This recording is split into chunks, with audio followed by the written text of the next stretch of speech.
Now, interesting, because sometimes in our plans for tourism development in the Caribbean and so on, that word sustainability doesn't always come into play. Because, of course, we want to make money and we want to make it quick and so on. And so, therefore, for example, when we are building hotels, when we are building marinas and piers and so on, do we take into consideration that we might just be possibly destroying coral reefs?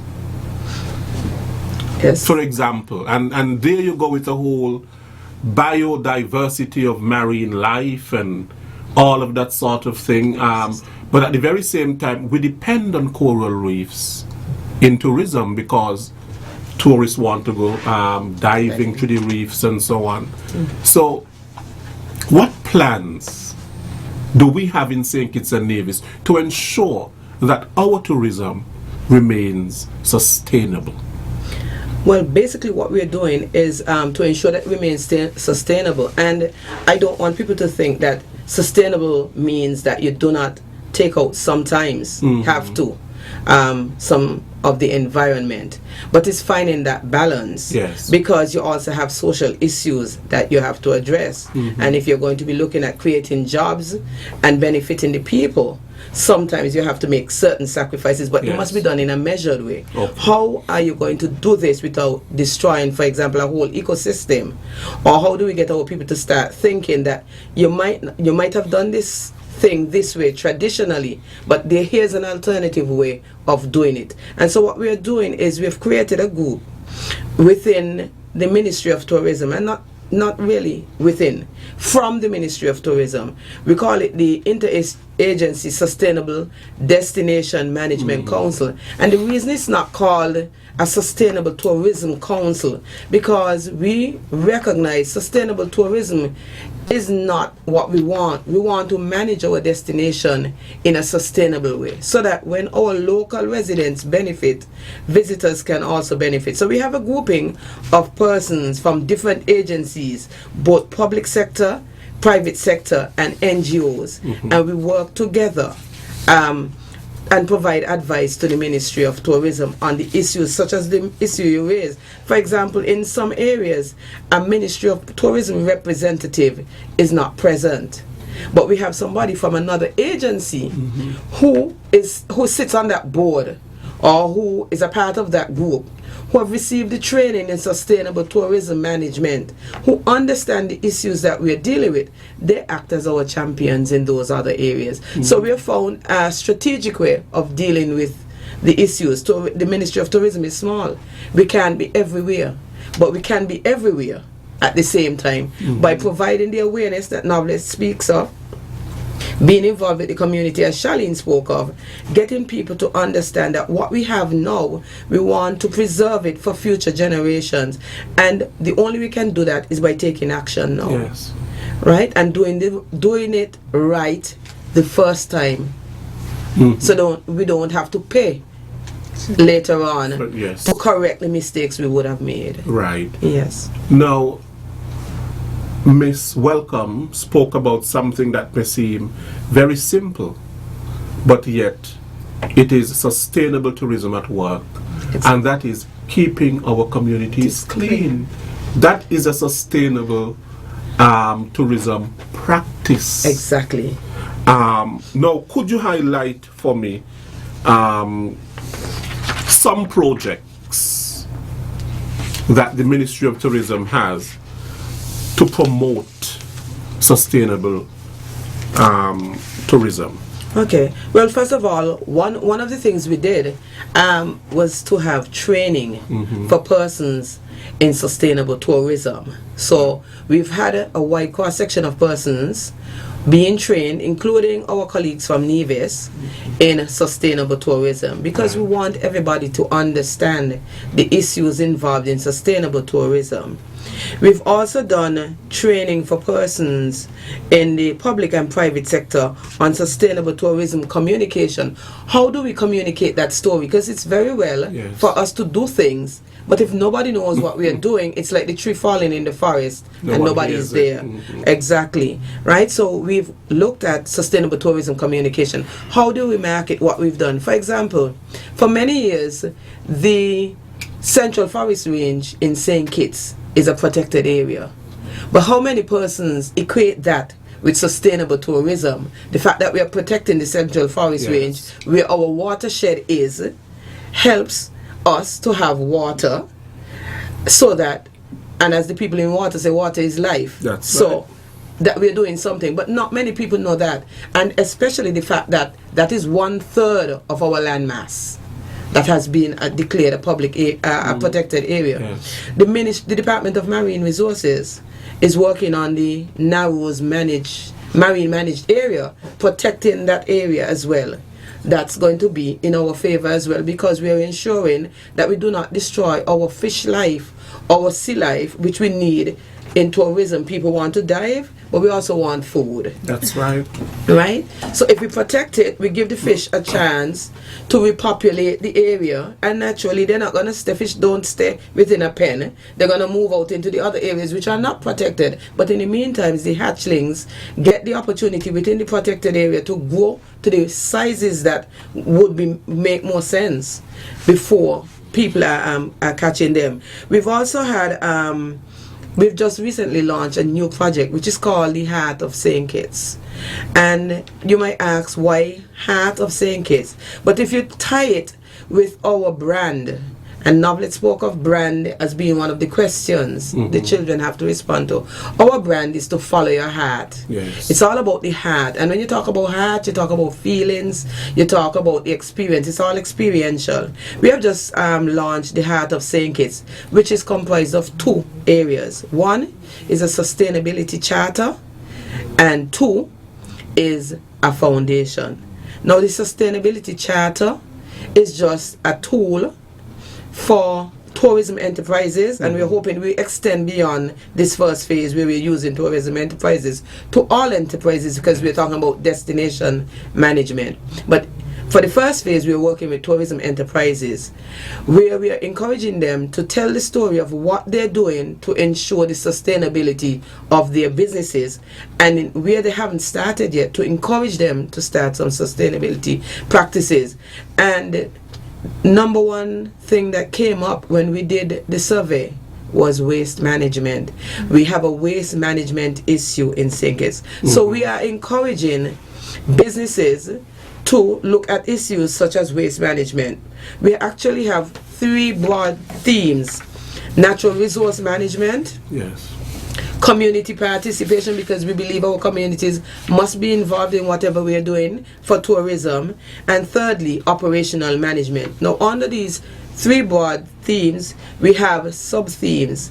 Businesses are being encouraged to select at least 2 that they can manage, whether it is just turning off lights for energy conservation when you're not in a room, or for example at a hotel. We went to a hotel late last year, and they did not see that they were involved in sustainable tourism, and we were able to show them so many things that they were doing which counts to sustainable tourism. 1, they line dry their towels. So rather than using a dryer, they put them on the line and use the natural source for drying their linens.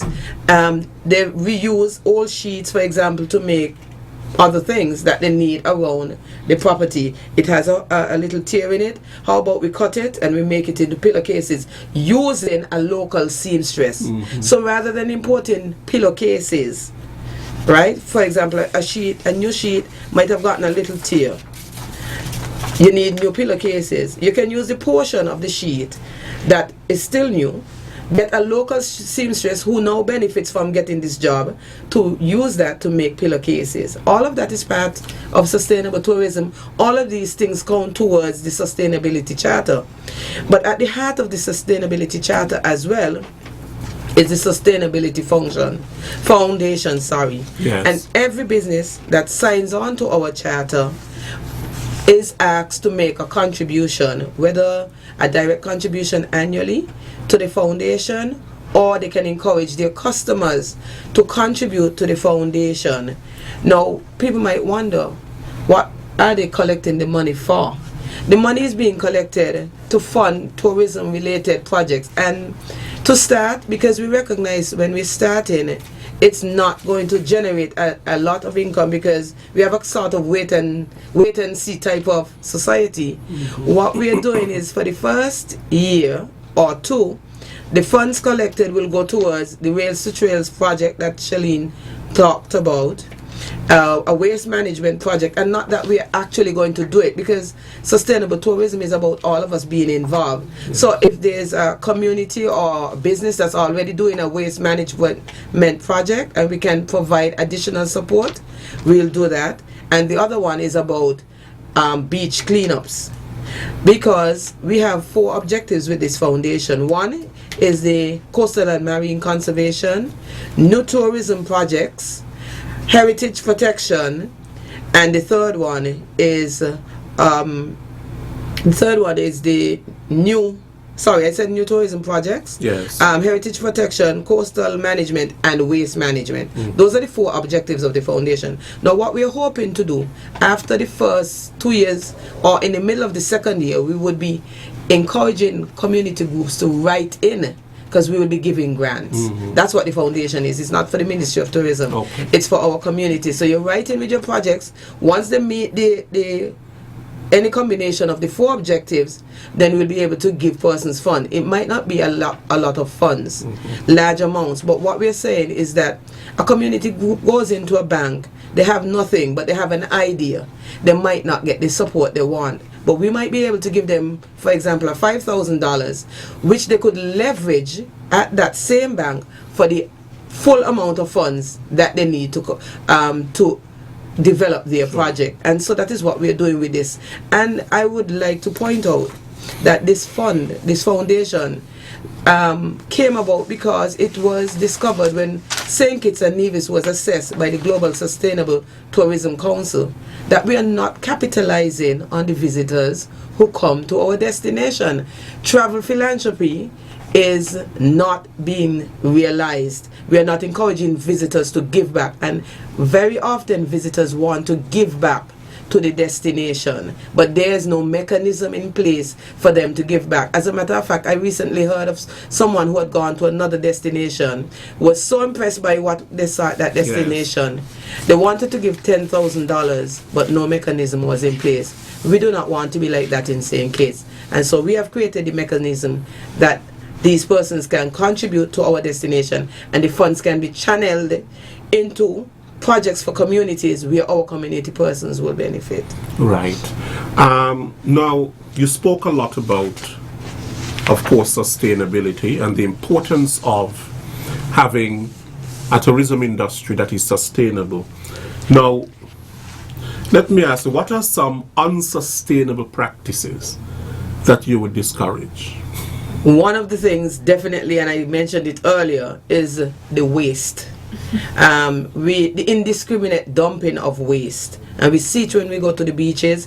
It is especially in your face after a public holiday, and our locals go to the beach and all of the waste is left there. We get the calls at Ministry of Tourism. I sometimes believe we get more calls than solid waste. People call you, the square is dirty, there's a cruise ship in. What are you all doing? Are there waste containers to collect at these There beaches? are waste, not at the beaches as yet, but that is one of the things we are working at the Ministry of Tourism, is to create an area. But besides having a container, what people need to understand, you brought it. You take it back. Right? You need to have that mentality, right? The water, indiscriminate water use, the wastage of water. We just had a meeting of our IASDMC group, and what we are going to be focusing on this year is water conservation. And contrary to what many people think, because rain has been falling for the last few days, the water system, the catchment system, has not been recharged. Yes. So you cannot go about watering your cars with your hoses again because you see rain has started falling. We're in such a bad deficit that it is going to take time for the aquifer to be refilled. So those are some of the things we want people to be mindful of. The energy, the wastage of energy, our marine life, the turtles. People are building bars along the strip. We all talk about wanting to have lights on the strip. Everybody's concerned about safety and security, so you want the brightest light. Right. But the poor turtle who is coming up to lay becomes disoriented by that bright light, and so they're thrown off, and it takes out of the turtles that are laid, out of the eggs that are laid. Sometimes they lay thousands of eggs and only one baby turtle survives. But if we are mindful of things like that and have the appropriate lighting, we're not saying not to have lights because we recognize the importance of security, but be mindful that we are coexisting with other creatures and other people. And if we bear that in mind, then we will not waste some of the things, and our practices will not affect us. Because I believe sometimes, for example, in the water example, it is our practices over the years in St. Kitts where we thought that water was a never-ending source. True. And for which we are now paying dearly, right? That is why I think that is a perfect example of the sustainability issue. It's not only the water, but using the water as an example, be careful of how you think. Conserve, because you don't know what is happening a few years down the road. What you're using indiscriminately now, you probably need later on. So use things with moderation, and where possible, use less, or find alternate things that can be used. Now, Ms. Morton spoke about something quite interesting. It's one of the topics for the 2016 Tourism Youth Congress, and it is the customer's perception of the brand. And she gave a quote from a Scott Cook, who is the co-founder of Intuit, who said a brand is no longer what we tell consumers, it is what consumers tell each other it is. And while you were speaking about sustainable tourism, I think one of the most important things in ensuring that our tourism remains sustainable is that of customer service. Because people will talk, they will go back to North America and to Europe or to Asia or wherever they are from, and that is what they will remember. So my question to you is, what is the Ministry of Tourism doing to improve customer service, or to impress upon those who are working in the tourism industry the importance of good customer service? Okay. One of the things that Novelist spoke about, that's the root of it, the tourism education. But for those who are already in the industry, the ministry and the tourism authority are going to be having training sessions for persons on customer service, and that will be done during our off-peak season. And I don't even want to say, people have been saying the slow season. We don't really have a slow season anymore, not as in years gone by, so we call it the off-peak season. We are going to use that opportunity to provide training for everybody who is involved in the tourism industry. People don't remember sometimes what you do, but they remember the way you make them feel. Yes. Right? I've heard people talk about staying in hotels. The hotel was not the best hotel in terms of the physical infrastructure, but the staff was so warm and welcoming that they forgot all about that. It's that feeling that that person gave them the service, they went the extra mile. That is what makes the difference in a person's vacation. So all of that is tied to the sustainability, because the service goes along with all the other physical attributes. If we don't tie those things together, it would be like a loss for all the hard work that has been put in.